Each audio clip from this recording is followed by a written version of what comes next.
Hello बच्चों, स्वागत है आपका एडवांस क्लासेस के यूट्यूब स्टडी प्लेटफॉर्म पर। हम लोग आज क्लास 10 का आंसर पेपर सॉल्व करेंगे, ठीक है।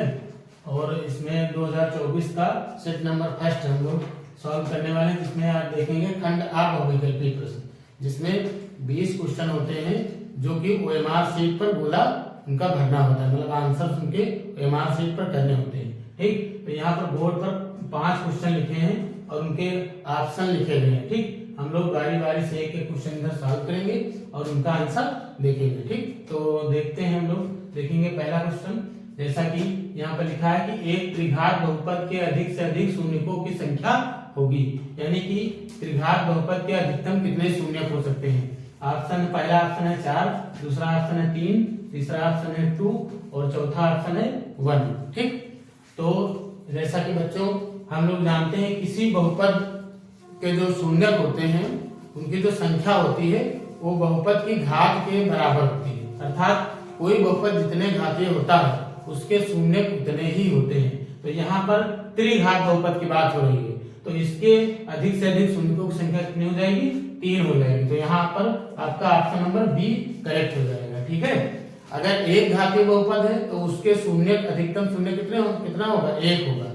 अगर द्विघातीय बहुपद है तो उसके अधिकतम शून्य कितने होंगे, 2 होंगे, ठीक। और यहाँ पर त्रिघातीय की बात हो रही, तो त्रिघातीय बहुपद के अधिकतम शून्य कितने होते हैं, 3 होते हैं, ठीक है। अब बढ़ते हैं क्वेश्चन नंबर 2 की तरफ। तो संख्या 140 का अभाज्य गुणनखंड होगा। यहाँ पर क्वेश्चन नंबर 2 में लिखा है संख्या 140 का अभाज्य गुणनखंड होगा। 4 ऑप्शन दिए गए हैं, तो 140 का अभाज्य गुणनखंड हम लोग करेंगे।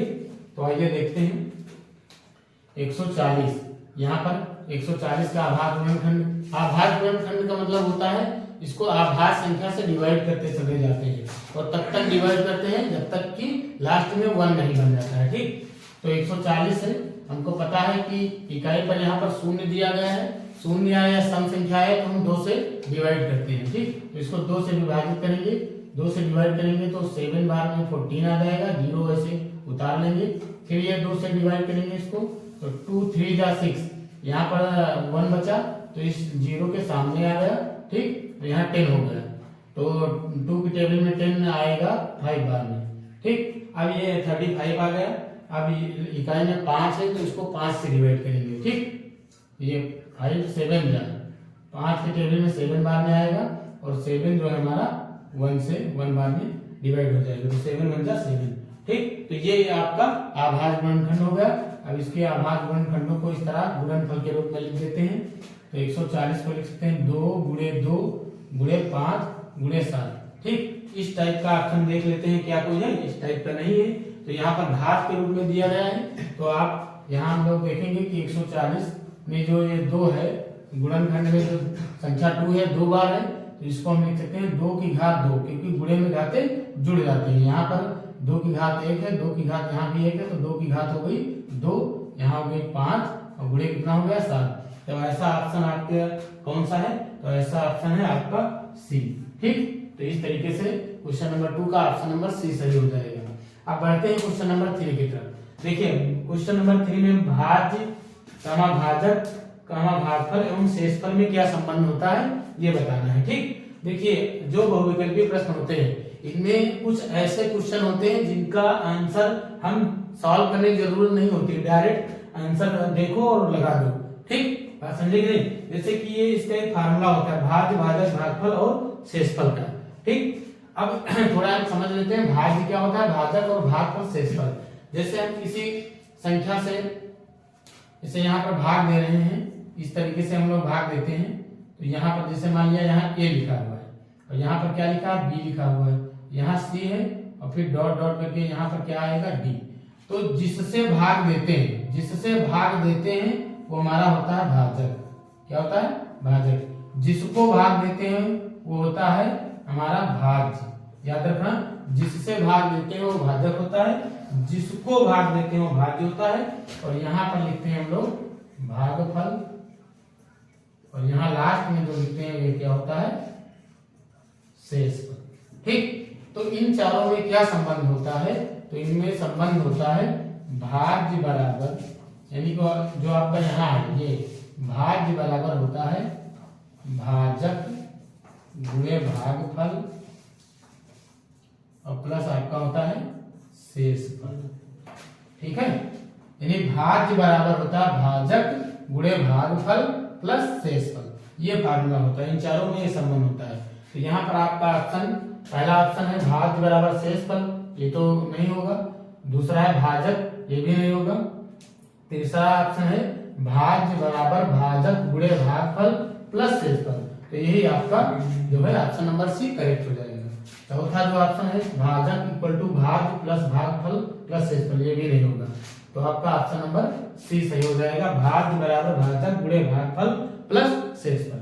ठीक है, तो अब बढ़ते हैं क्वेश्चन नंबर 4 की तरफ। तो क्वेश्चन नंबर 4 में दिया गया है कि रैखिक समीकरण x + 2y + 5 = 0 तथा -3x - 6y + 1 = 0 के युग्म का हल होगा।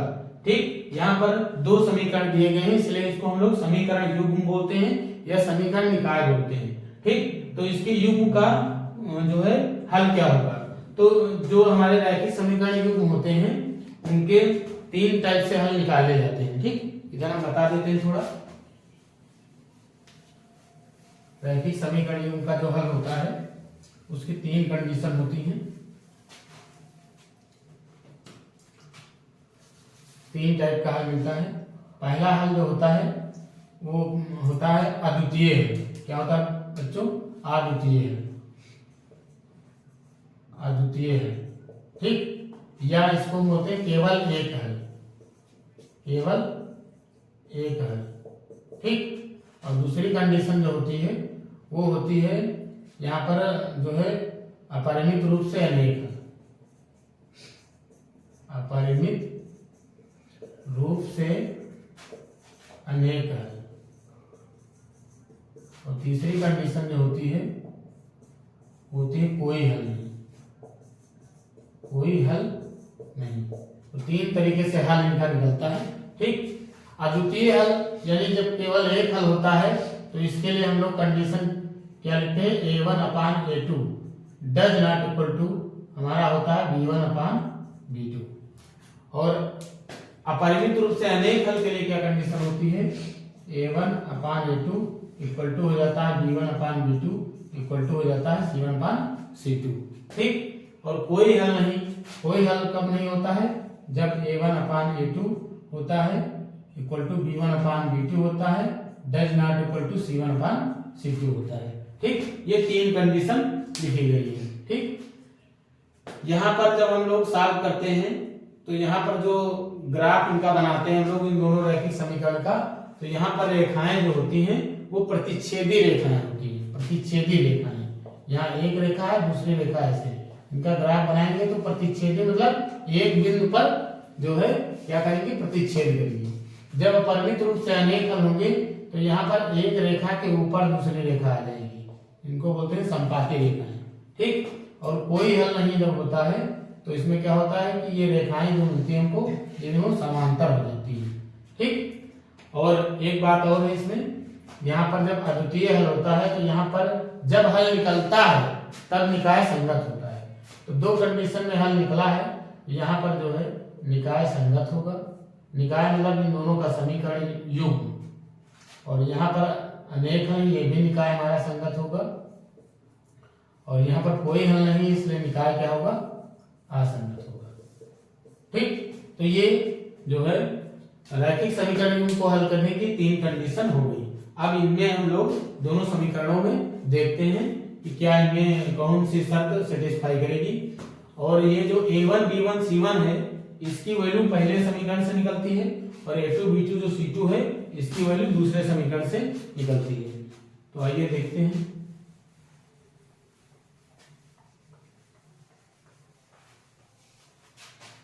यहाँ पर जो पहला समीकरण दिया गया है x + 2y + 5 = 0, इसको हम लोग मान लेंगे समीकरण 1। और जो दूसरा समीकरण दिया गया है -3x - 6y + 1 = 0, समीकरण 2, इसको मान लेंगे समीकरण 2। ठीक, अब देखिए समीकरण 1 से लिखेंगे, समीकरण 1 से, समीकरण 1 से a1 निकलेगा, b1 निकलेगा, और क्या निकलेगा C1 निकलेगा। समीकरण 1 में जो x का गुणांक होता है चिन्ह सहित वो होता है A1, अर्थात यहाँ पर A1 बराबर हो जाएगा 1, यहाँ गुणांक कुछ नहीं होता तो 1 होता है। ठीक, B1 कितना हो जाएगा 2 हो जाएगा। C1 जो अचर पद होगा, पहले समीकरण में जो अचर पद होगा वो C1 की वैल्यू हो जाएगी।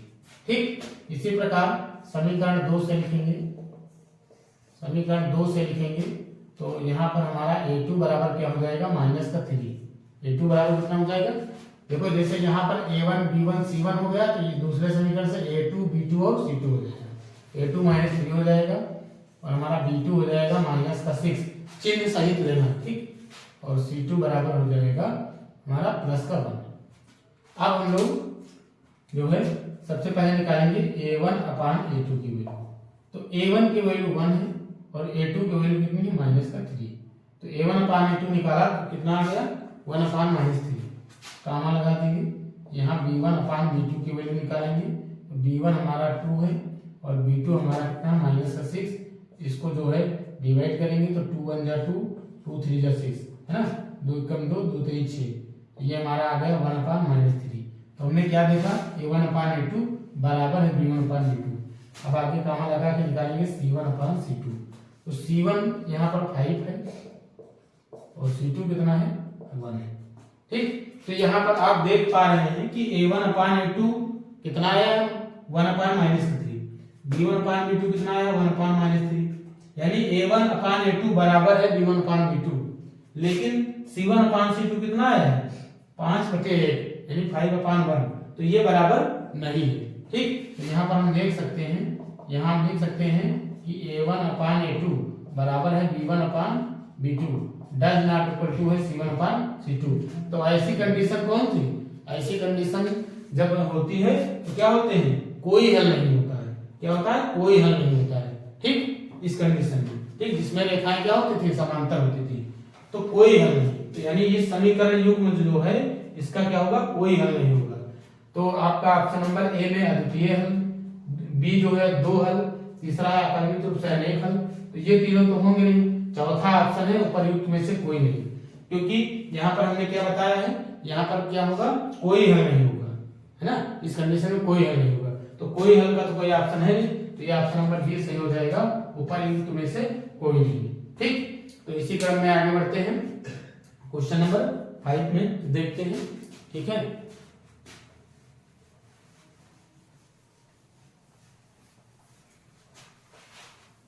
क्वेश्चन नंबर 5 आपका दिया गया है, समांतर श्रेणी -5, -1, -3, -7 डॉट डॉट डॉट का सार अंतर होगा। ठीक, यहाँ पर पहला ऑप्शन है आपका 1, दूसरा ऑप्शन है 2, तीसरा ऑप्शन है 3, चौथा ऑप्शन है 4। ठीक, तो किसी समांतर श्रेणी का जो सार अंतर होता है, सार अंतर का मतलब समांतर श्रेणी के जो किन्हीं दो क्रमागत पदों का अंतर, किन्हीं दो क्रमागत पदों का अंतर क्या कहलाता है, सार अंतर कहलाता है। इसे स्मॉल डी से हम लोग जो है प्रदर्शित करते हैं। तो डी बराबर फार्मूला होता है जो हमारा, ठीक, सार अंतर डी बराबर फार्मूला होता है, डी बराबर होता है A2 - A1। इस तरीके से इन्हीं दो क्रमागत पदों का अंतर आप A3 - A2 भी कर सकते हैं या फिर A4 - A3 भी कर सकते हैं। अब ये जो प्रथम पद होता है इसको A1 बोलते हैं। ठीक, A1 या A भी बोलते हैं इसको, और द्वितीय पद है इसको A2 बोलेंगे, तीसरे को A3, चौथे को A4 बोलेंगे। ठीक, तो हम इसी फार्मूले से इतने से ही निकाल लेंगे सार अंतर। सार अंतर D बराबर A2 - A1, यानी कि D बराबर A2 हमारा कितना दिया गया है, A2 हमारा है -1, A2 कितना है -1, फिर ये फार्मूले वाला माइनस लगाएंगे। A1 कितना दिया गया है -5, तो A1 -5 है, आगे भी माइनस है तो उसको ब्रैकेट मिलेगी। ठीक, D इक्वल टू कितना हो जाएगा -1, ये ब्रैकेट खोलेंगे तो माइनस माइनस प्लस का 5 हो जाएगा। अब आप देख पा रहे हैं 1 माइनस में है, 5 क्या है प्लस में, तो प्लस माइनस हमेशा घट जाते हैं। ठीक, तो D बराबर, अब 1 से तो 5 घटेगा नहीं, 5 से 1 घटेगा तो आएगा 4। यहाँ पर चिन्ह उसका लगता है जो संख्या बड़ी होती है, यानी बहुत ही आसानी से आप देख पा रहे होंगे इसका जो सार अंतर है D बराबर कितना निकल के आ गया 4। ठीक, तो इस तरीके से हमारे पांचों क्वेश्चन क्या हो गए, सॉल्व हो गए। ठीक, तो अब आगे हम लोग देखेंगे 6 क्वेश्चन, ठीक है। तो आगे बढ़ते हैं, तो हम लोग देखेंगे क्वेश्चन नंबर 6, ठीक। अग्रवाल के अनुसार हम लोग सॉल्व कर रहे हैं इस समय। क्वेश्चन नंबर 5 क्वेश्चन सॉल्व कर चुके हैं, 6 क्वेश्चन देखते हैं। 6 क्वेश्चन लिखा है द्विघात समीकरण ax² + bx + c = 0 का विविध कर होगा, ठीक। तो यहाँ पर विविध कर बताना है द्विघात समीकरण ax² + bx + c = 0 का। तो यहाँ पर भी आपको जो है फार्मूला याद होना चाहिए, क्योंकि ये फार्मूला ही लिखा गया है, ठीक। हमने बताया था कुछ ऐसे क्वेश्चन है 20 क्वेश्चन में बहुविकल्पीय प्रश्न में जिनका आपको आंसर डायरेक्ट पता होगा, ठीक। उसमें सॉल्व करने की जरूरत नहीं है। तो विविध कर होता क्या है, विविध कर जो है d बराबर होता है फार्मूला b² - 4ac, कितना होता है b² - 4ac, ठीक। ये हमारे द्विघात समीकरण ax² + bx + c = 0 का क्या है, विविध कर है, ठीक। तो यहाँ पर आप देख सकते हैं कौन सा ऑप्शन है आपका, ऑप्शन नंबर सी। इसमें क्या है b² - 4ac, तो ऑप्शन नंबर सी यहाँ पर करेक्ट हो जाएगा, ठीक। बढ़ते हैं क्वेश्चन नंबर 7 की तरफ। क्वेश्चन नंबर सी पर हमारे दिया गया है कि दो बिंदुओं 2,3 और 4,1 के बीच की दूरी कितनी होगी, ठीक। तो किसी समतल में अगर दो बिंदु हैं और ये बिंदुओं को दर्शाने वाले क्या हैं, ये हैं उनके निर्देशांक, ठीक। इस तरीके से तो इन दोनों के बीच की दूरी क्या होगी, तो इसका जो है सूत्र क्या होता है, इसका फार्मूला होता है, यहाँ पर दो बिंदु दिए गए हैं हमारा।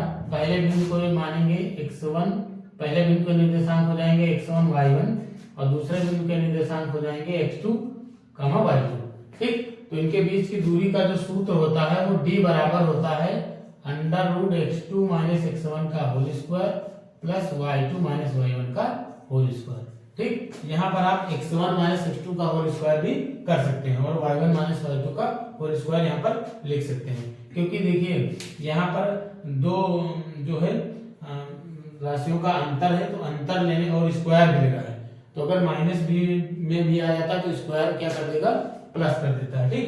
तो यहाँ पर चाहे x2 - x1 का होल स्क्वायर लिखो प्लस y2 - y1 का होल स्क्वायर, या x1 - x2 का whole square plus y2 - y2 का होल स्क्वायर लिख सकते हैं।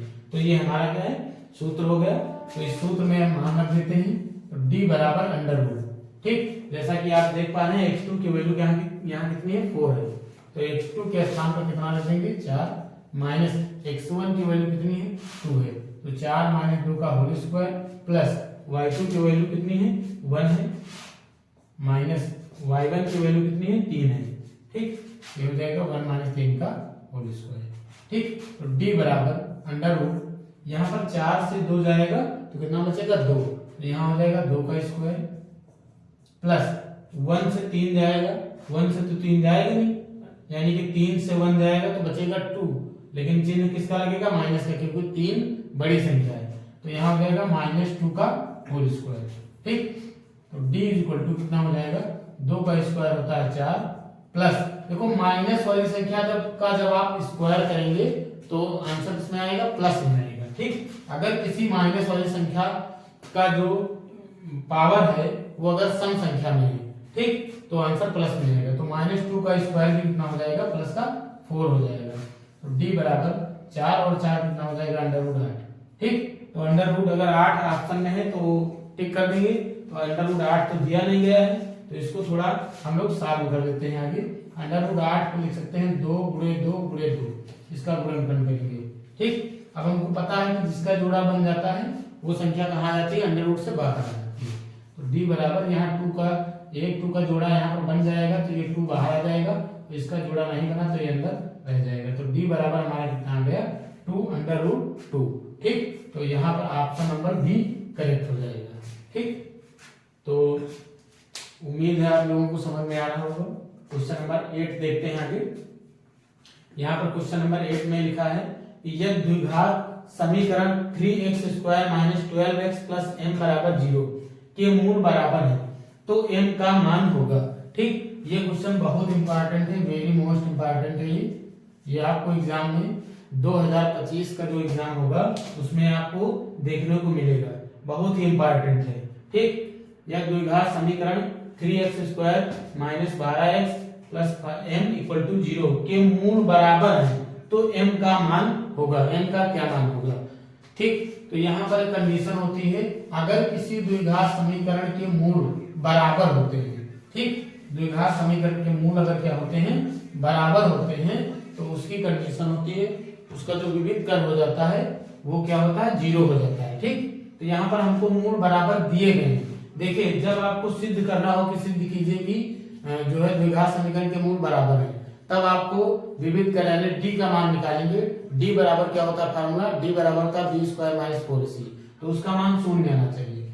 और अगर आपको पहले से ये पता है, आपको पहले से दिया गया है कि किसी द्विघात समीकरण के मूल बराबर है, तो 0 आपको लेकर चलना होगा। ठीक, तो यहाँ पर कोई ना कोई यहाँ पर ऐसी संख्या रहेगी जिसका मान आपको पूछ ले, मतलब कोई ना कोई यहाँ पर अननोन नंबर होगा, अर्थात जिसका मान आपको पूछा जाएगा। ठीक, तो यहाँ पर द्विघात समीकरण हमारे पास कितना दिया गया है, द्विघात समीकरण हमारे पास दिया गया है 3x² माइनस का 12x प्लस का m बराबर 0।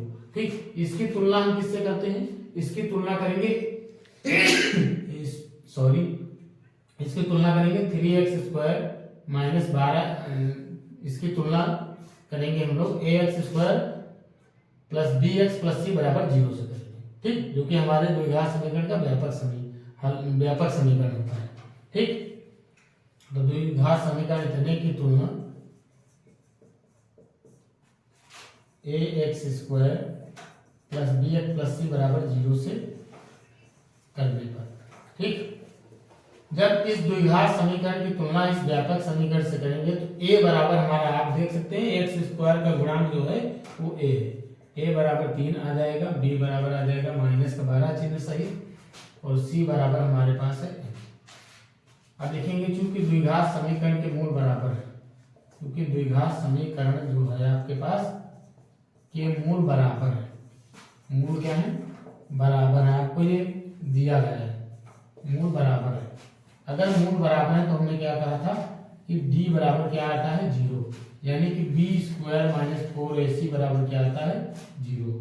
तो यहाँ पर b की वैल्यू कितनी है, माइनस का 12 का स्क्वायर -4 इंटू a की वैल्यू कितनी है 3 इंटू c की वैल्यू कितनी है m बराबर हो जाएगा 0।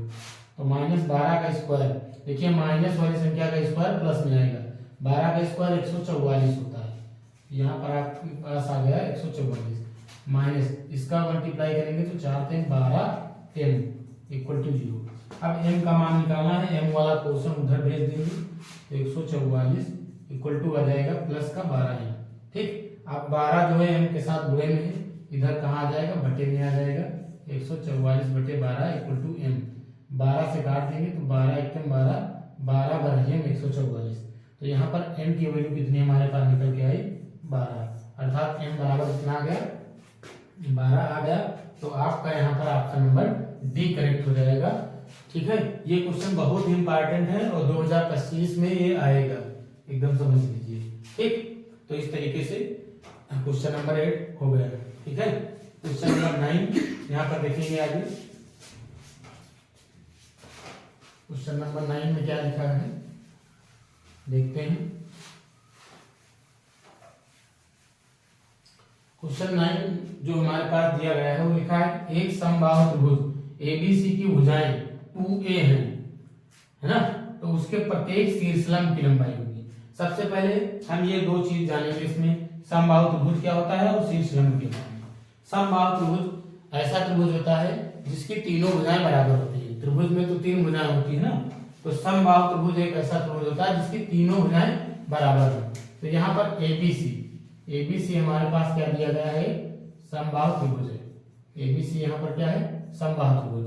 अब समबाहु त्रिभुज है, इसकी प्रत्येक भुजा बराबर है और ये आपको दी गई है, प्रत्येक भुजा की लंबाई कितनी है, 2a है, ये भी 2a है, ये भी 2a है हमारे पास, और ये भी कितनी है, 2a है। ठीक, ये हो गया हमारा समबाहु त्रिभुज। अब इसका शीर्षलंब क्या होगा, तो किसी अब त्रिभुज में 3 शीर्ष होते हैं। शीर्ष किसे कहते हैं, जहां पर 2 या 2 से अधिक भुजाएं आकर मिलती हैं। तो यहाँ पर आप देख सकते हैं एक हमारा ये शीर्ष है, एक ये शीर्ष है, शीर्ष ए बी और सी, तो उसमें 3 शीर्ष होते हैं। अब किसी भी शीर्ष से उसके सम्मुख भुजा पर डाला गया लंब क्या कहलाता है, शीर्ष लंब कहलाता है। तो यहाँ पर अगर हम शीर्ष ए से, ए के सम्मुख भुजा कौन सी, बीसी, इसके ऊपर एक लंब डाल दें, इस तरीके से लंब खींच दे, इसको मान लेंगे डी, है ना, लंब खींच लेंगे मतलब इधर 90 का एंगल बनेगा यहाँ पर। ठीक, तो एडी हमारा क्या है, शीर्ष लंब है। एडी हमारा क्या है यहाँ पर, शीर्ष लंब। इसी एडी का मान को निकालना है। लेकिन एक बात और समझ लीजिए कि जो समबाहु त्रिभुज होता है उसका जो शीर्ष लंब होता है और माध्यिका दोनों एक ही होते हैं। शीर्ष लंब और माध्यिका दोनों सेम होते हैं। ठीक, अब माध्यिका क्या है, माध्यिका क्या होती है, किसी भी शीर्ष से सम्मुख भुजा के मध्य बिंदु को मिलाने वाली रेखा क्या कहलाती है, माध्यिका। तो यहाँ पर समबाहु त्रिभुज की माध्यिका भी एडी है और समबाहु त्रिभुज का शीर्ष लंब भी क्या है, एडी है। ठीक, तो अब माध्यिका भी है तो ये इस भुजा जो बीसी भुजा है इस 2a को दो बराबर भागों में बांटेगी। तो यहाँ से यहाँ तक कितना हो जाएगा, a हो जाएगा, यहाँ से यहाँ तक भी a हो जाएगा। ठीक, अब हमको इस त्रिभुज में ये भुजा जो है AC है वो 2 है, AD का मान निकालना है तो त्रिभुज कौन सा ले लेंगे, त्रिभुज ABD ले लेंगे। ठीक, इसमें जो हमारा AB है वो 2a हो जाएगा, BD हमारा a हो जाएगा और AD हमको निकालना है। एक कोण 90 दिया गया है तो इस त्रिभुज में हम लगा देते हैं पाइथागोरस प्रमेय। तो लिखेंगे त्रिभुज ABD में, त्रिभुज ABD में पाइथागोरस प्रमेय से, पाइथागोरस प्रमेय से। ठीक, तो पाइथागोरस प्रमेय क्या होती है, कर्ण का स्क्वायर, कर्ण का स्क्वायर इक्वल टू क्या होता है, लंब का स्क्वायर प्लस होता है आधार का स्क्वायर, क्या होता है, आधार का स्क्वायर। तो इस त्रिभुज में कर्ण हमारा 90 डिग्री के सामने भुजा कर्ण होती है। तो यहाँ कर्ण क्या हो जाएगा, त्रिभुज ABD में कर्ण हमारा हो जाएगा AB, AB का स्क्वायर, लंब हमारा क्या हो जाएगा, यहाँ पर AD को हम मान लेंगे लंब, प्लस आधार कितना हो जाएगा, आधार हमारा हो जाएगा BD का स्क्वायर। तो AB हमारा कितना है 2a, तो 2a का यहाँ होल स्क्वायर हो जाएगा, AD हमको पता नहीं, AD स्क्वायर, BD हमारी कितनी है a, तो a स्क्वायर हो जाएगा। 2a का जब होल स्क्वायर करेंगे तो 2 का स्क्वायर 4 होगा और a का स्क्वायर a स्क्वायर होगा, 4a स्क्वायर इक्वल टू हो जाएगा AD square plus a square. अब देखिए AD स्क्वायर, AD निकालना हमको तो ये a स्क्वायर इधर जाएंगे, तो 4a स्क्वायर माइनस का a स्क्वायर इक्वल टू हो जाएगा AD स्क्वायर। तो 4a स्क्वायर से a स्क्वायर जाएगा तो बचेगा 3a स्क्वायर इक्वल टू क्या हो जाएगा, AD स्क्वायर। ठीक, यहाँ पर हमको AD चाहिए तो स्क्वायर यहाँ से हटा देंगे तो इधर अंडर रूट लग जाएगा, अंडर रूट 3a स्क्वायर हो जाएगा इक्वल टू क्या हो जाएगा, AD स्क्वायर। ठीक, AD नहीं यहाँ पर, सॉरी AD का AD होगा क्योंकि स्क्वायर इधर अंडर रूट के रूप में होगा। ठीक, अब ये देखो रूट के बाहर अभी हमने बताया था यहाँ से AD इक्वल टू कितना आ जाएगा, AD कितना निकलेगा, देखिए रूट के बाहर वही नंबर आता है जो जिसका जोड़ा बनता है या जिसका स्क्वायर अंदर हो। यहाँ पर तो a का स्क्वायर है, a बाहर आ जाएगा और रूट 3 मतलब रूट के अंदर 3 बच जाएगा। तो AD हमारा कितना निकल के आया, a√3, क्या आया, a√3। तो a√3 यहाँ पर कौन सा ऑप्शन सही है आपका, ऑप्शन नंबर C सही है। ठीक, तो इस तरीके से आपका क्वेश्चन नंबर 9 हो गया। ठीक, तो बढ़ते हैं अगले क्वेश्चन की तरफ। तो देखते हैं क्वेश्चन नंबर 10। जैसा कि आप देख पा रहे हैं यहाँ पर लिखा गया है क्वेश्चन नंबर 10 आपका है, निम्नलिखित सारणी का माध्य होगा। माध्य मतलब समांतर माध्य हमको निकालना है। ठीक, तो यहाँ पर सारणी दी गई जिसमें वर्ग अंतराल आपका दिया गया है 1 से 3, 3 से 5, 5 से 7, 7 से 9, 9 से 11। ठीक, और बारंबारता दी गई है 3, 2, 4, 2, 3। ठीक, यहाँ पर आपके ऑप्शन दिए गए हैं तो इसका हम लोग निकालेंगे समांतर माध्य। तो इसके लिए क्या लिखते हैं, सबसे पहले समांतर माध्य के लिए लिखते हैं वर्ग अंतराल। क्या लिखेंगे, वर्ग अंतराल। तो वर्ग अंतराल आपका दिया गया है 1 से 3, 3 से 5, 5 से 7, 7 से 9, 9 से 11। ठीक, उसके बाद यहाँ पर लिखेंगे बारंबारता। क्या लिखेंगे, बारंबारता। इसको हम लोग बोलते हैं FI। क्या बोलते हैं, FI से रिप्रेजेंट करते हैं। बारंबारता दी गई है 3, 2, 4, 2, 3। ठीक, यहाँ पर हो गई बारंबारता। ठीक है, अब देखिए समांतर मार्ग निकालने के आपके कोर्स में 3 सूत्र है, 3 विधियों से समांतर मार्ग निकलता है। ठीक, एक होता है प्रत्यक्ष विधि, और दूसरा होता है कल्पित मार्ग विधि, और तीसरा होता है पद विचलन विधि। ठीक, वो डिपेंड करता है क्वेश्चन के ऊपर कि कौन सी विधि हम लगाएंगे। ठीक, तीनों विधियों से आंसर सेम आएगा। ठीक है, तो अब यहाँ पर जो है हम लोग कौन सी विधि अप्लाई करेंगे, प्रत्यक्ष विधि। क्यों? क्योंकि ये डिपेंड करता है बारंबारता के मान पर, और अभी जो हम लोग इसका जो है क्या निकालेंगे, मध्यमान निकालेंगे। ठीक, मध्यमान क्या होता है, इन दोनों को जोड़कर आधा कर देंगे। ठीक, यहाँ पर मध्यमान हमारा हो जाएगा, मध्यमान जिसको बोलेंगे एक्स आई, क्या बोलते हैं, एक्स आई। क्या होगा, ये जो वर्गअंतराल की जो ये देखिए निम्न सीमा है, ये उच्च सीमा, इन दोनों को जोड़कर आधा कर देंगे। ठीक, तो यहाँ पर 1 + 3 कितना हो जाएगा, 4, और 4 का आधा 2 हो जाएगा। ठीक, उसके बाद यहाँ पर 5 और 3 कितना हो जाएगा, 8, 8 का आधा कितना हो जाएगा, जो है 4 हो जाएगा। ठीक, अब यहाँ पर जितने जितने का अंतर यहाँ पर दिया गया है उसको इसमें जोड़ते चले जाओ। देखिए इसको वर्ग चिन्ह भी कहा जाता है। ठीक, जो मध्यमान होता है इसको हम लोग वर्ग चिन्ह भी बोलते हैं। तो यहाँ पर 2-2 का अंतर है, सब में 2-2 जोड़ते चले जाएंगे, 2, 4, यहाँ 6 हो जाएगा, यहाँ 8 हो जाएगा, यहाँ 10 हो जाएगा। ठीक, यहाँ देखिए 7, 5, 12, 12 का आधा कितना होगा, 6, यहाँ 9, 7, 16, 16 का आधा 8, यहाँ पर 11, 9, 20, 20 का आधा 10। ठीक, तो यहाँ पर आप देख पा रहे हैं कि FI और XI ये दोनों बहुत ही छोटे हैं, तो यहाँ पर हम लोग प्रत्यक्ष विधि लगाएंगे। ठीक, प्रत्यक्ष विधि में हमको सिग्मा FI XI की जरूरत होती है, इसलिए यहाँ पर हम निकालेंगे हम लोग FI गुणे क्या निकालेंगे, XI। ठीक, तो इन दोनों को गुणा कर देते हैं, 3 दूनी 6 हो जाएगा, 4 दूनी 8 हो जाएगा, 4 छन 24 हो जाएगा, 8 दूनी 16 हो जाएगा, 10 3 30 हो जाएगा। इस तरीके से सिग्मा FI XI अब निकालेंगे आगे। ये FI और XI के मान निकले हैं, अब नीचे इनको जब जोड़ देंगे, इसको पूरे को जोड़ देंगे, तो इनका जो योग होगा वो कहलाएगा सिग्मा FI × XI, और इनका जो बारंबारताओं का योग जो होगा वो सिग्मा FI होगा। ठीक, यहाँ पर देखते हैं हम लोग, इसको लिखेंगे सिग्मा FI। सिग्मा FI बराबर हो जाएगा, देखिए जोड़ते हैं, 3 2 5, 5 4 9, 9 2 11, 11 3 14 हो गया। ठीक, इधर हम लोग इसका योग कर लेते हैं, तो 8 से 14, 14 4 18, 18 से 24, 24 में 0 जोड़ेंगे तो 24 का हो जाएगा 4, है ना। यानी यहाँ पर हमको कैरी कितना मिला, 2, यहाँ 2 और 1 मिला के 3 हो गया, 3 3 6, और 2 मिला के कितना हो जाएगा 8।